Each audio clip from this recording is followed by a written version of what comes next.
Happy Friday, everybody, and welcome back to This Is Working. I'm Dan Roth, LinkedIn's editor-in-chief. On this show, we talk to leaders in business and society who have a significant impact on how we live and how we work. Today, our guest is Carol Tomé, the CEO of shipping giant UPS. I don't think anyone expected a 113-year-old package delivery company to play such a vital role in our personal health, but it is. UPS is now one of a handful of companies tasked with delivering millions of COVID-19 vaccines across the country. And leading that giant now is Carol Tomé. Carol made her mark on the business world during her 24-year tenure at the Home Depot, serving as Chief Financial Officer for most of that time. She's worked with every single CEO in Home Depot's history until 2019, when she announced her retirement and laid low in board positions at different companies. But something happened last year that inspired her to leave retirement and take on the behemoth that is UPS and the insanity that e-commerce has made of parcel companies. Tomé started this role in June, right in the middle of a pandemic. It made her the first female to lead UPS, the only female CEO currently running a shipping or transportation company, and one of only 7 female CEOs leading a Fortune 100 company. I don't think anyone expected. And with that, let's bring on Carol Tomé. Carol. Hi, Dan. How are you? Hey, good. How are you doing? Really well, thank you. So first of all, thank you for joining us here today. And where are you right now? So I'm at our headquarters in Atlanta, Georgia. And are you guys all fully back to work? I mean, I'm doing this out of my attic, and so many of us are working at home. What's UPS's situation right now? Well, UPSers are essential workers. So we are over 500,000 UPSers strong. Most of our people get up every day. They put on their uniform and they go to work to sort and deliver packages. For corporate folks like me, most of us are working at home. But because we have so many people in the front lines, there's a handful of us that come into the office every day. The headquarters building that I'm in today holds around, 2,000 people. On any day, we only have about 200 people in the office. It's a different way of working, but it's working. Yeah. What's it like? I mean, is everyone wearing masks in the office? Do you have to limit people on elevators? I think so few of us are actually in offices right now. Just describe it. Yes. So in any common area, we wear masks. We social distance wherever we are. So we've got 6 feet apart wherever we are, and we don't have groups more than 10 that ever come together. In the elevators, we limit to 4 people per elevator, and you each have to take the corner of the elevator.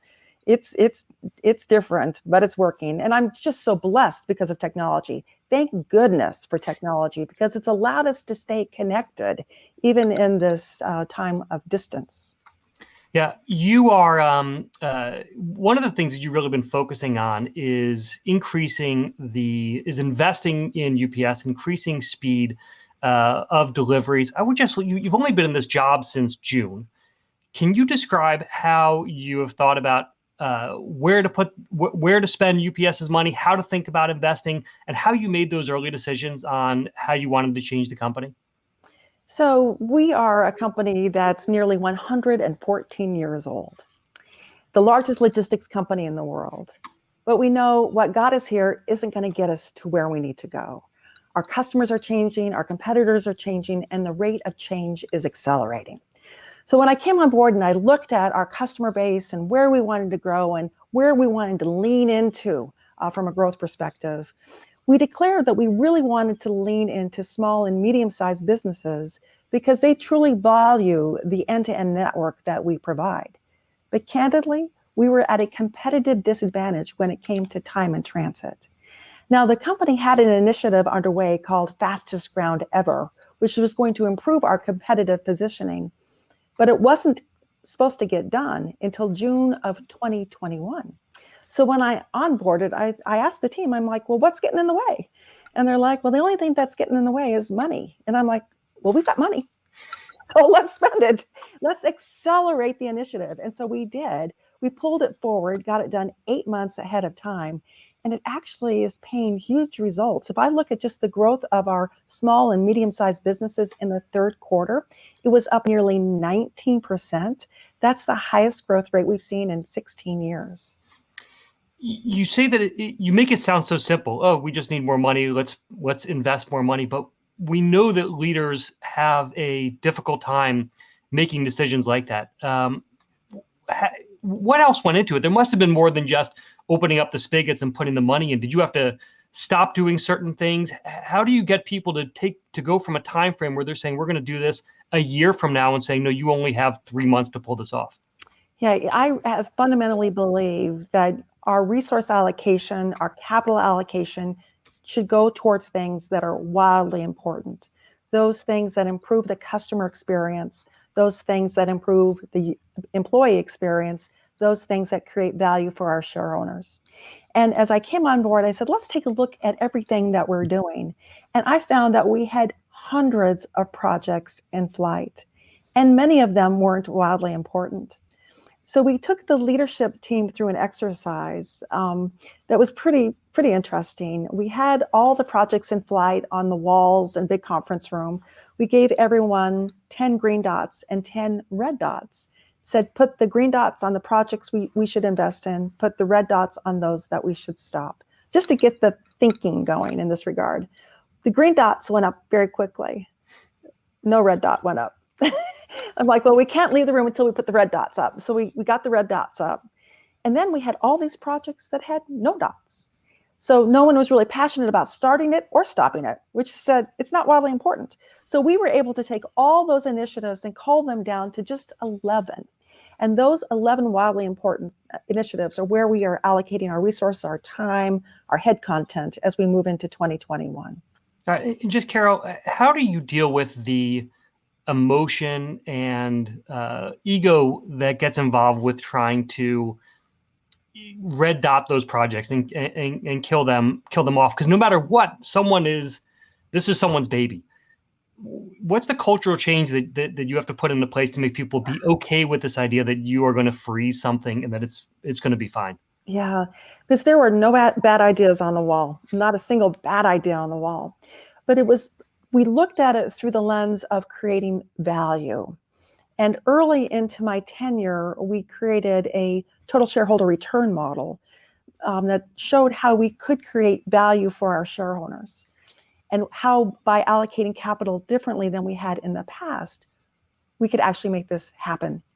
And then we translated that into what it meant for people individually, because UPSers are share owners. Did you know that UPSers control about 70% of the UPS ownership? So we translated it to what it meant for people personally and what it could mean for their families if value was created. People got pretty interested in that as once we made it real. You know, money isn't everything for sure, but it doesn't hurt. At the same time, though, really started to attack some fundamental opportunities to make UPS a great place to work, to make UPSers happier. And we've done a lot of things in that regard to move the needle in a positive way. Got a long way to go. I'm not where we want to be. I've set a goal of likelihood to recommend of higher than 80%. We're about 64% right now. So and it's up from 51% when I joined. So we've moved the needle. We've got a ways to go because it's really important. Because if people feel engaged, they're happy about where they're working, they're gonna get on board with the strategic direction. That's great. I love this idea of making this about more than just bringing leadership on board, but how do you make sure that everyone feels like it is that they have some skin in the game and they understand why you're doing things. That makes a lot of sense. I want to just remind everyone you're watching This Is Working. We have a lot of members and UPSers joining in on this live broadcast.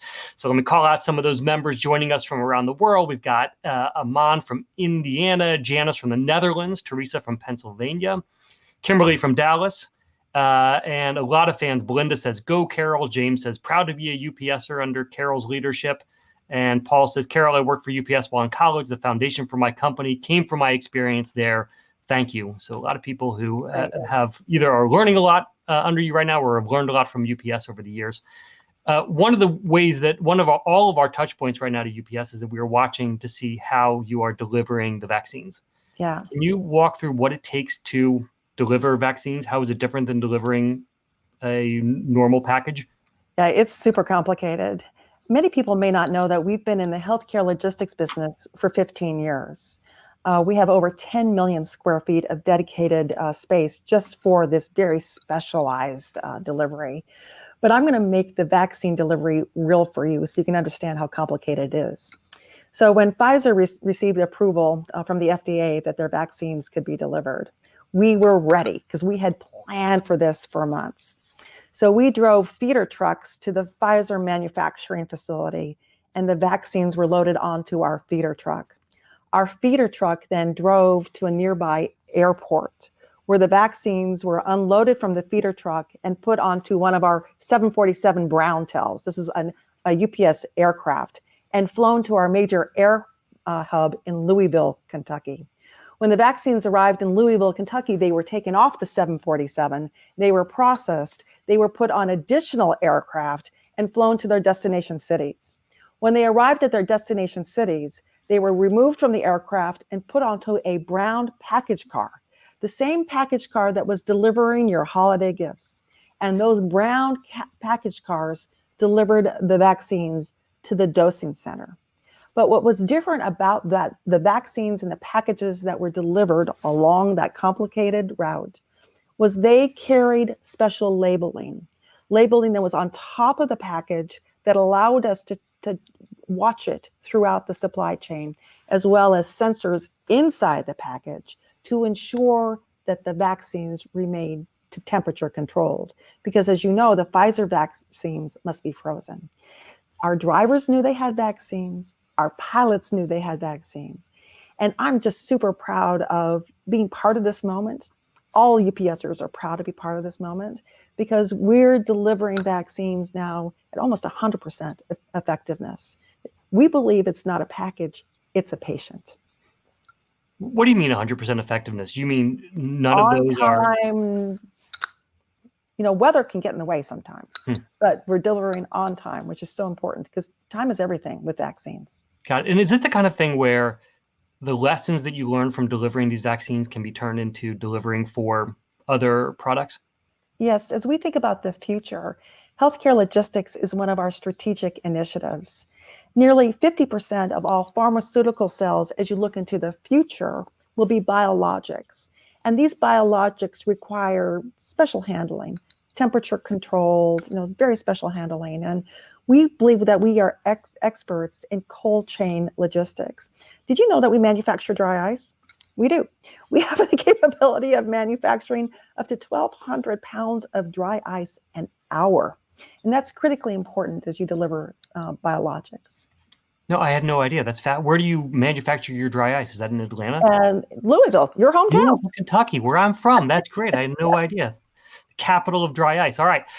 Carol, that's fascinating. It'll be really interesting to see. I also didn't know that about biologics, that it's really interesting to see this investment. And maybe it's the kind of thing that in future years, we'll look back and say, oh, this is where this all started and how we learned how to deliver these.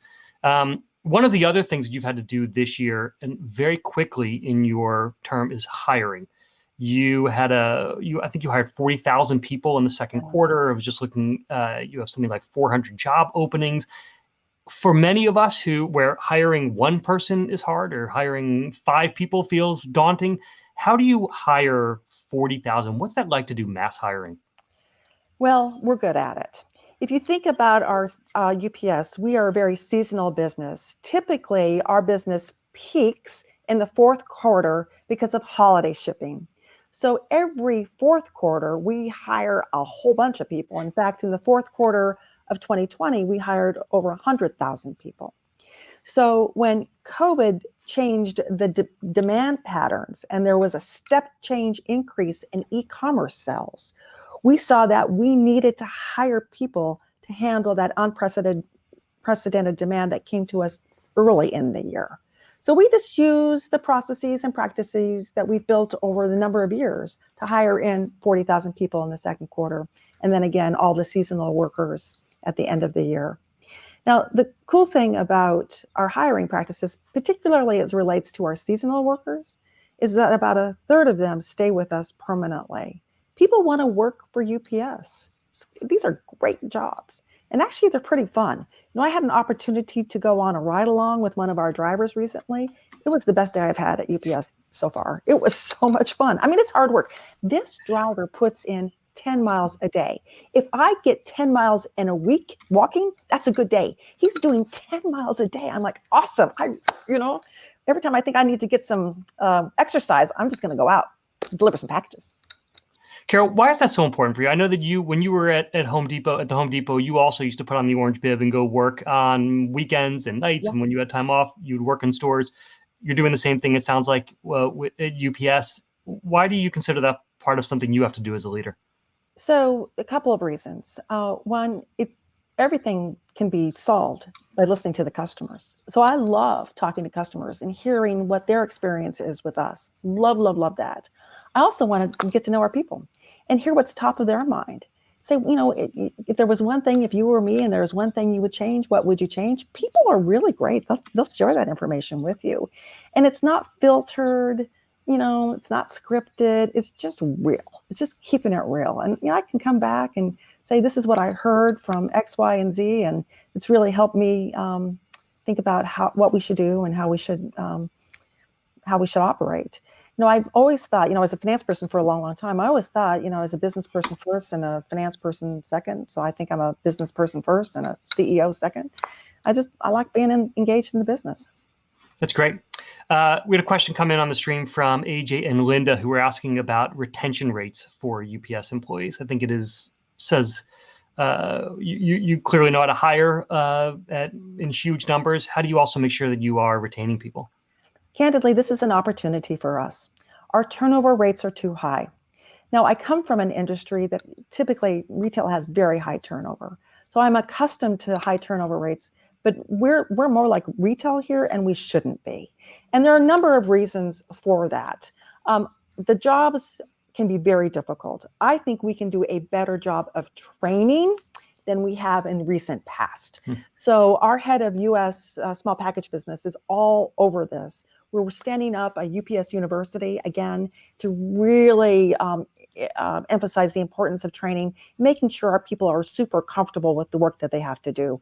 While many, many of our facilities are automated, there's still some processes that require training and able to do them the right way. For everyone tuning in right now, this is working. We've got Carol Tomé, the CEO of UPS. Carol, you came out of retirement to do this job. What made you decide that you wanted back in? Well, as you said, Dan, I had retired. I'd gone on a couple of corporate boards. I'd stood up a family office and a family foundation. I was spending time on my 550-acre farm in North Georgia. And I was pretty bored. So I was thinking about, okay, this isn't quite working for me. I got to think about doing something else. And then the UPS board, who was working with succession planning here for UPS, found that they were going to want to go to the outside. And the reason why they were going to want to go to the outside is that they created a persona of the skills and attributes and experience of what the next CEO of UPS should have. And they matched that persona up against the existing leadership team. And our leadership team is awesome, best in the industry. They just weren't ready. They just didn't fill the persona. So the board said, we're going to go to the outside and look for a CEO. And they came to me. There was a search committee. I wasn't doing this work. And they came to me and said, do you want to be considered? I'm like, me? I'm like, well, I know UPS. I'm a board member. I love UPS. It's a great company, a great brand. It's a values-based business. So, fits with my values. I don't know. So I thought about it for a while and I'm like, well, I love to make money. I do. I love to create value. And, the stock price has been flat for about 6 years. And I'm like, I think I could get in there and I think we could create some value. I love to develop people. And we have a lot of people in this company. I'm like, well, you love to develop people. You've got a whole bunch of people that you could put your fingerprints on. And I'd really like to get the company in a place where when it's time for me to leave and there's a new CEO coming in, that the board can hire from within. It's hard to go to the outside. It is. So I'm like, well, I could create CEO successor candidates, make an imprint, hopefully positive imprint on people and create some value. Wouldn't that be a good thing? So then I went to my husband and I'm like, well, Ramon, what do you think? And he's like, Carol, would you please go back to work? You know that old saying, I married you for life, but not for lunch? I was driving him crazy. So was just like, please. So I'm like, all right, I got his support. Good. So I was honored and just really thrilled to come on board. That's terrific. Well, we have UPSers who are filling up the stream. I just want to shout out to some of them. Madonna says, proud UPSer from New York. Much respect to Carol.